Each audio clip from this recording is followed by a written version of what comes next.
Some of this narrative may seem like an epic space opera. It is not. The problems associated with human existence on Urantia are impossible of understanding without a knowledge of certain great epics of the past, notably the occurrence and consequences of the planetary rebellion. This is our world, Urantia, our home among the stars. However, we are in chaos, and we can feel it. Despite this, we have not been abandoned, and we are not alone. Where exactly are we in the heavens? Let's pull back for some context. Here is our local system. It contains upward of 2,000 blazing stars. Even more profoundly, within this relatively small space, there are 618 neighboring inhabited worlds. Pulling back even farther, our local system is among 99 other similar systems that comprise our constellation of Norlatiadek. There are 100 constellations in our local universe, Nebadon. And there will be 100,000 local universes just in our super-universe of Orvantum. Let's go back, shall we? Our local universe was co-created by a paradise son of God, a creator son known as Michael. With his divine complement, our local universe Mother Spirit. Each local universe has a mother and a father. This is the divine pattern for universe creation.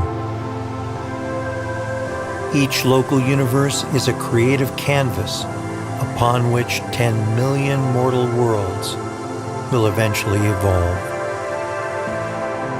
The organization Planetary Abodes is still progressing in Nebadon, for this universe is, indeed, a young cluster in the starry and planetary realms of Orvantam. At the last registry, there were 3,840,101 inhabited planets in Nebadon. And Satania, the local system of your world, is fairly typical of other systems. As part of this process, evolutionary life was implanted on our world about 550 million years ago. And willed dignity beings, humans, have existed here for well nigh 1 million years. Human evolution and celestial education of the people here was proceeding quite favorably until 200,000 years ago, our world and others local to us were led terribly astray.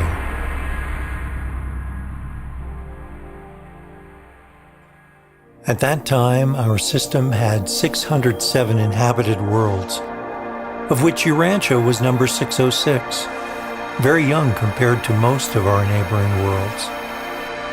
It could be said that we were especially vulnerable, unprepared for and unable to comprehend the betrayal that was about to take place. Our local system, Satania, is always administered by a high universe being, a system sovereign, appointed to that trust. At that time, the system was being administered by Lucifer. He was of an order of beings called Lananandek sons, and he would eventually have been responsible for 1,000 inhabited worlds. Satan was his second in command, and was a fellow being of the primary Lananandek order. And our world had its own Lananandek administrators, Planetary Prince and his Chief of Staff. Their names were Caligastia and Dalagastia, On an evolutionary world, the celestial administrators have both human and superhuman staff. The human staff carry out the majority of interactions with the evolving peoples of that world. These beings from on high were entrusted with manifold long-term tasks. For example, the system sovereign oversees the evolutionary plans for a local system. He patiently ministers to the needs of these diverse worlds and their uniquely evolving life, and steadfastly adheres to the responsibilities that are associated with fostering the divine plan of mortal ascension. If Lucifer had remained loyal, we would still have visible universe representation on our planet. We would receive education on this world about the greater universe. This superhuman administration would have become the center of our civilization. Their teachings would have shown us the true importance of our planet, our individual lives, and our universe destiny. However, as you well know, we do not have this representation on our world. They utterly failed us. The Satania system rebellion had its beginnings in the mind of Lucifer. The rebellion was announced with the proclamation of his eponymous manifesto. He was a magnificent being with a brilliant personality, but he succumbed to the temptation of self-love and unbridled self-assertion. These tendencies gradually deranged his ideals and destabilized his mind. Here are some of the main contentions in Lucifer's manifesto. He charged that God, the Universal Father, did not really exist, that he was invented by the Paradise Sons to enable them to rule in the Father's name. Lucifer denied that personality is a gift from the Universal Father and intimated that high ascendant mortals were in collusion with the Paradise Sons to foist fraud upon all creation.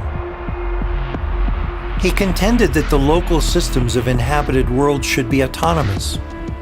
He asserted that the whole plan of worship and allegiance to the unseen Father was a clever scheme to aggrandize the Paradise Sons. Most bitterly did he attack the Ancients of Days as tyrants and usurpers, calling them foreign potentates who unjustly interfere in the affairs of the local systems.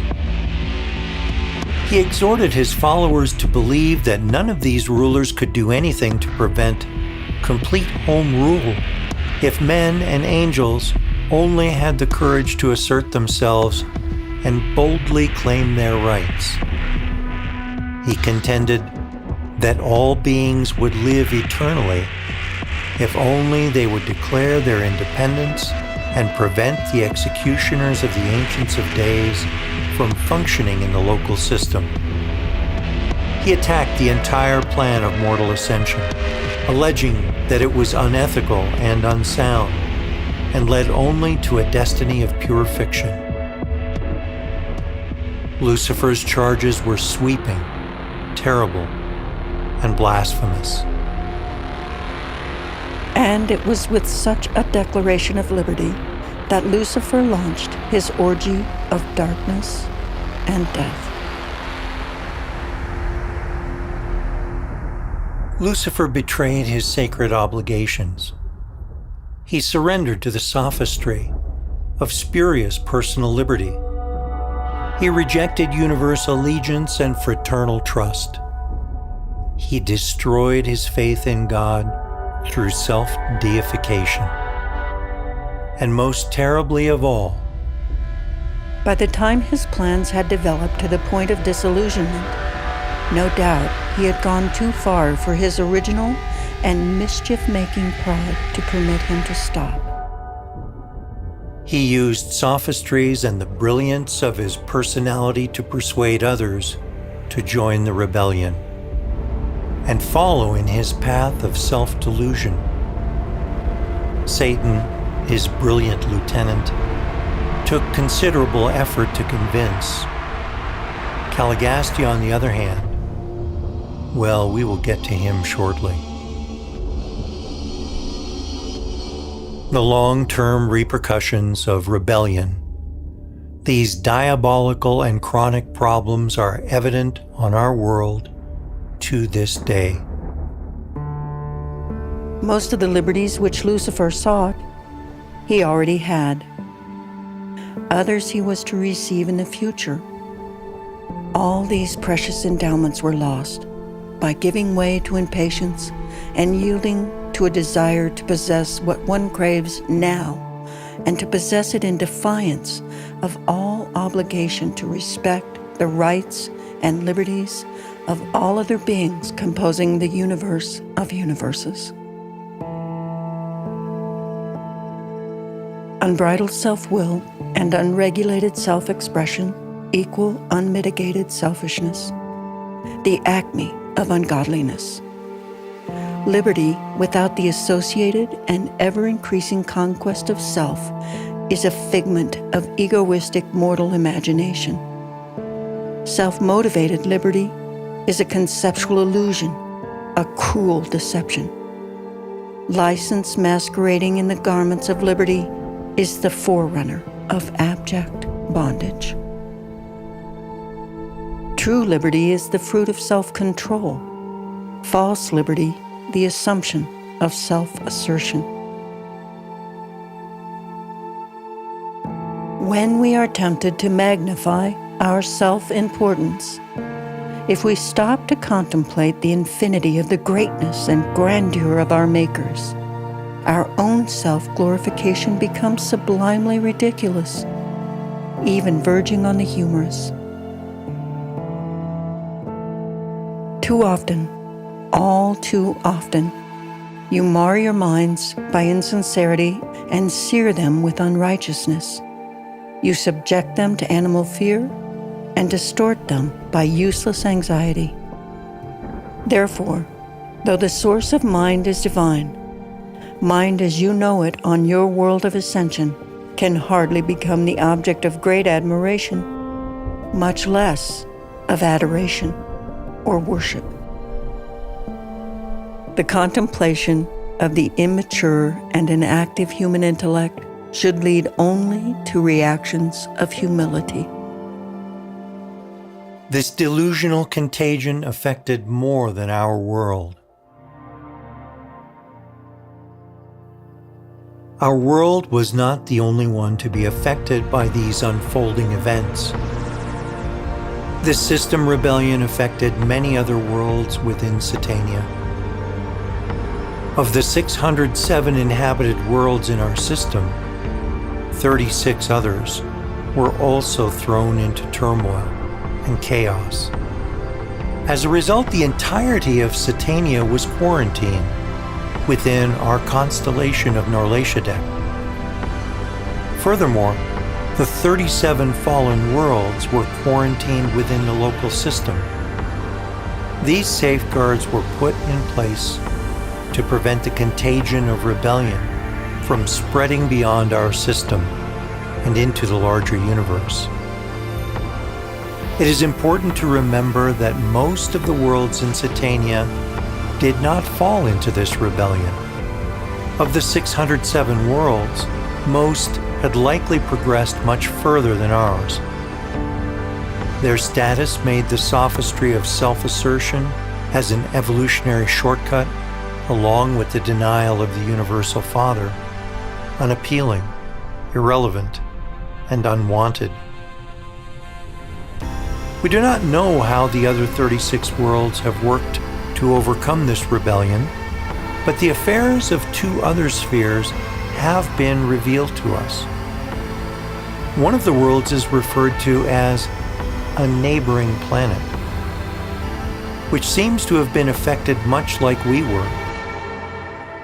They are most certainly still working to overcome the repercussions of their rebellion. In many ways, this world is a sibling to ours. The second example is a planet called Panoptia. Their world represents what a more evolved civilization can achieve when faced with such deception. Panoptia was initially dragged into the rebellion by its planetary prince. However, they decisively overcame this. On this world, under the guidance of the Melchizedeks, the people rallied to the support of Michael. Eleonora, a young woman of that mortal realm, grasped the leadership of the human races, and not a single soul on that strife-torn world enlisted under the Lucifer banner. Back on our world, Caligastia, our apostate planetary prince, was willfully promoting this rebellion. Jesus said of Caligastia, "He whom you call the evil one is the son of self-love, the high administrator who knowingly went into deliberate rebellion against the rule of my father and his loyal sons." The repercussions of this upheaval and its iniquity are experienced on our world to this very day. Caligastia's insidious loyalty to the Lucifer rebellion caused enormous evolutionary setbacks on our young world. Throughout this period, Caligastia was advocating the cause of Lucifer on Urantia. The Melchizedeks ably opposed the apostate planetary prince, but the sophistries of unbridled liberty and the delusions of self-assertion had every opportunity for deceiving the primitive peoples of a young and undeveloped world. This was not our fault. Many seen and unseen beings that were working for the evolutionary progress of our world also fell into sin and confusion. This further exacerbated the confusion here, and our world descended into chaos. However, all was not lost. There were heroes who stood loyal to Michael and the unseen Father in the very face of this rebellion. One such hero was Van, the Steadfast. Van was wholly devoted to the work of ministry to his loyal army of men, midwayers, and angels. Also, Nebadon, a modified human associate of Van, rejected the sophistries of rebellion and won the praise of our entire local universe. The Lucifer rebellion was withstood by many courageous beings on the various worlds of Satania, but the records of Salvington portray Nebadon as the outstanding character of the entire system. In his glorious rejection of the flood tides of sedition and in his unswerving devotion to Van, they stood together unmoved in their loyalty to the supremacy of the invisible Father and his Son Michael.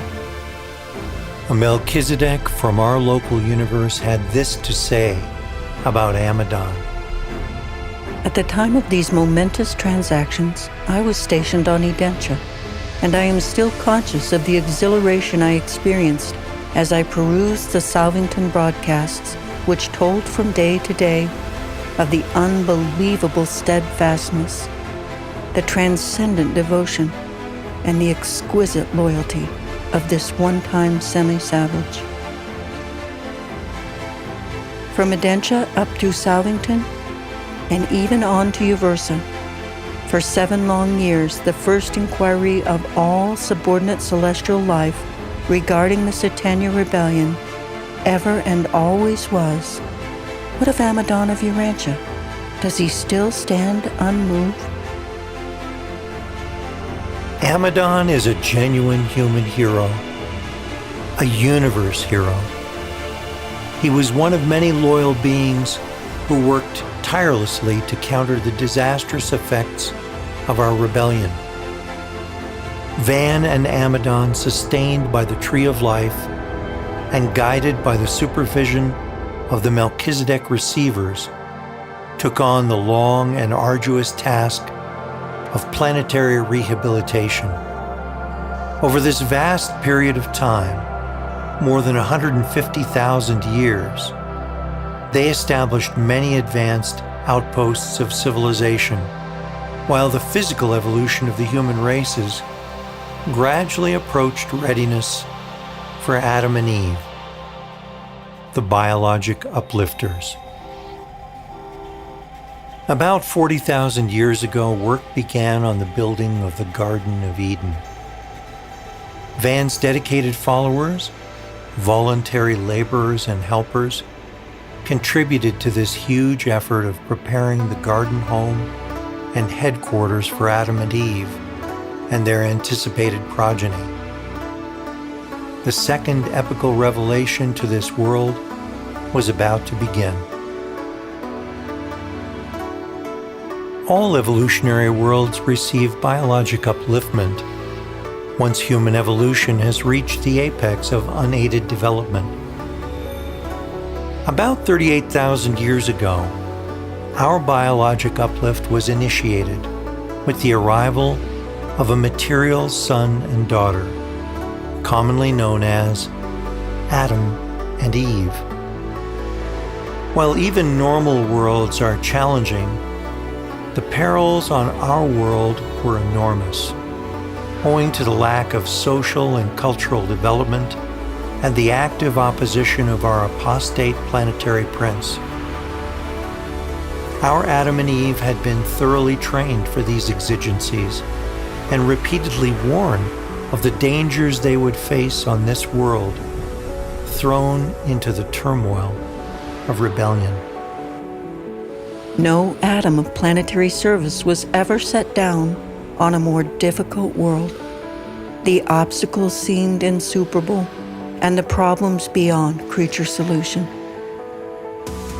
Despite their best efforts, after a little more than 100 years, the cunning Caligastia managed to completely derail their mission and brought it to a default. Even so, evidence of this partially successful Adamic mission can be found in the discoveries of current anthropology and archaeology. The Urantia peoples are suffering the consequences of a double deprivation of help in this task of progressive planetary spiritual attainment. The Caligastia upheaval precipitated worldwide confusion and robbed all subsequent generations of the moral assistance which a well-ordered society would have provided. But even more disastrous was the Adamic default, in that it deprived the races of that superior type of physical nature, which would have been more consonant with spiritual aspirations. Notwithstanding these two devastating setbacks, we are not abandoned. Many spiritual resources and personalities are mobilized to assist with the work of overcoming the consequences of these unfortunate failures in the past administration of our planet. We can be certain that while we are dealing with extremely difficult and complex problems, this world will, in due course, find its way back into good standing with our loving and well-ordered universe. About 4,000 years ago, a considerable gift from the cosmos arrived on Urantia in the person of Macaventa Melchizedek. The timing was critical, as the revealed truth of the nature of God was close to being lost. Thus began the third epical revelation to this world. The purpose of Macaventa's mission was to awaken an improved knowledge of God, creating favorable conditions and fertile spiritual ground for the reception of an even greater revelation that was soon to come with the birth of Jesus of Nazareth. Macaventa was known as the Sage of Salem, a settlement that later became Jerusalem. He taught the truth of the Most High, the one and only God, a loving universal Father. He worked closely with Abraham and established the covenant of a divine mission for his progeny, who were intended to be the spiritual torchbearers of divine truth to the races of humankind.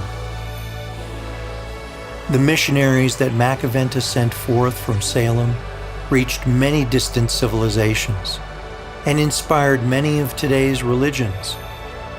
But above all, this work was designed to prepare the way for another promised teacher who was yet to come. And this teacher was none other than the Master, Jesus of Nazareth. Working upon the foundations that had been prepared by Macaventa Melchizedek, Jesus, our Creator's Son, known in our universe as Michael of Nebadon, brought an unprecedented revelation of God in human form to this world. He taught a new gospel, the truth that God is our loving Father, and therefore all women and men are sisters and brothers who can serve each other in love. And more than that, Jesus of Nazareth, Michael of Nebadon, fully lived that truth on his seventh and final bestowal right here on our beleaguered world. The public announcement that Michael had selected Urantia as the theater for his final bestowal was made shortly after we learned about the default of Adam and Eve, and thus, for more than 35,000 years, your world occupied a very conspicuous place in the councils of the entire universe. Our local universe will eventually consist of 10 million inhabited worlds, but only one world in those 10 million is ever chosen for a Creator Son's final bestowal. And Michael, Jesus, chose our world. It is not that Urantia needed a Creator Son to set its tangled affairs in order. It is rather that the evil and sin on Urantia afforded the Creator Son a more striking background against which to reveal the matchless love, mercy, and patience of the Paradise Father. Jesus' life and teachings have changed this world for the better in every way, not only while he lived here, but forever. You can know God not by understanding what Jesus said, but by knowing what Jesus was. Jesus was a revelation of God. After his death and resurrection, Jesus' followers soon created a new religion about him, which became known as Christianity. While Christianity has endured to this day, what the world really needs now is the religion of Jesus. To see Jesus living again in the lives of those who are born of the Spirit. The religion of Jesus is the most dynamic influence ever to activate the human race.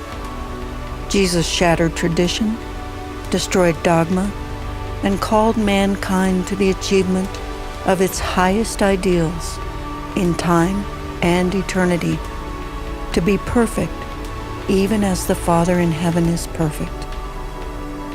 A vital purpose has been and is served by Christianity, the greatest exponent of Jesus' life and teachings on our world for nearly 2,000 years. And still, greater revelations are yet to come.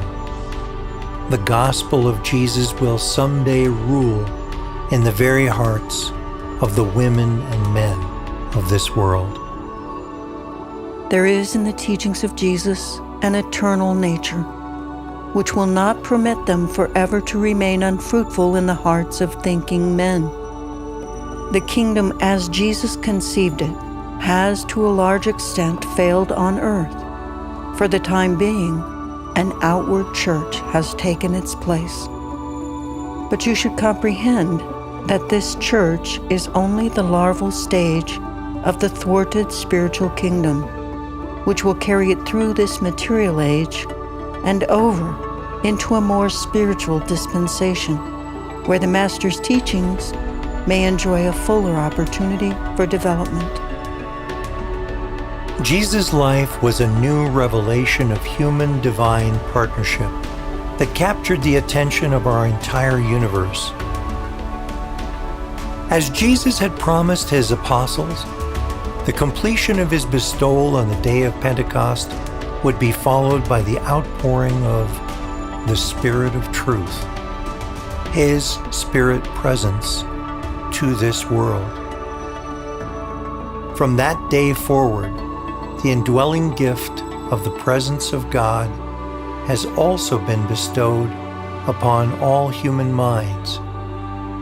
For 2 millennia, these powerful spirit gifts have been inspiring the increasing momentum of spiritual awakening on our planet, forging a greater and greater curvature towards the light.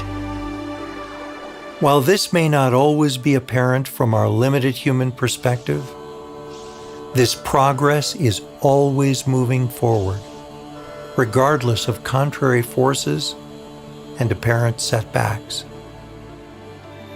Evolution may be slow, but it is unerringly effective. Distorted interpretations of Jesus' life and teachings were the inevitable result of inaccurate and incomplete human records. But our unseen celestial friends have dedicated tireless efforts during the intervening centuries to the work of preparing for the reception of the 5th epical revelation, the Urantia Book. 1900 years would pass between the times of Jesus and the publishing of the Urantia papers. Our world needed this time to evolve the necessary conditions for the reception of this new gift of revealed truth. Even now, the world at large is still not yet ready for this revelation. But interest is growing, and the time of greater reception is drawing ever nearer. Numerous translations and online availability have made individual study of the Urantia Book a possibility for all who so choose. The Urantia Book offers a replete and beautifully written narrative of the life and teachings of Jesus that corrects the errors in past records and greatly clarifies the true meaning and spirit of Jesus' teachings. It clearly explains the complex history of our world and reveals our place in the cosmos. It teaches us that the universe is friendly, mind-made, and personality-managed, and that God is love. It also reveals the myriads of beings and agencies who are working to realign our planet with the greater universe around us. Knowing our unique and difficult history, while understanding the gravity of what we are overcoming, gives us a dependable quality of determination that will be essential to the creation of a better future. With genuine discernment and true discrimination, we can navigate this world and recognize what is true and good and what is not. None of this is easy, of course, and real worldwide progress will take place over long periods of time. But patience, wisdom, and faith will see us through, and we will be able to see on high what our efforts of today have helped to achieve in the years to come. The act is ours, the consequences God's. Do you wish to be part of this divine plan? Do you feel a desire to join with those who work for the eternal betterment of this world? Those who patiently uphold the pillars of truth, beauty, and goodness? If so, we can transform this world, one person at a time. Together, even as we grow individually in relation to God, our loving Heavenly Father.